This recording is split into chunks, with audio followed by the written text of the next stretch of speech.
Sementara itu, cuaca buruk sejak 3 hari terakhir di wilayah Kabupaten Musirawas membuat tanaman padi menjadi rebah di sejumlah lahan persawahan, terancam rusak dan sulit untuk panen. Hujan ringan yang terus turun sepanjang hari bersamaan dengan tiupan angin kencang menyebabkan tanaman padi siap panen berumur 3 bulan menjadi rebah dan terancam rusak, lantaran sebagian buah padi ada yang terendam oleh genangan air. Kondisi ini membuat petani kesulitan untuk memanen hasil sehingga kerugian tidak dapat dihindari. Petani sendiri mengaku pasrah dengan kondisi yang mereka alami dan berharap tidak terulang di kemudian hari.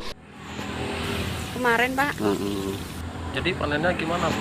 Ya, ngambilnya agak sulit sedikit kan roboh, jadi kadang banyak yang ketinggalan, jika dua. Rugi nggak Bu kira-kira? Ya, rugi lah dikit. Sejauh ini kondisi cuaca di Muratara sendiri sedang tidak menentu sehingga membuat warga harus berhati-hati dengan kondisi cuaca yang ada. Adia Rianza, PAL TV.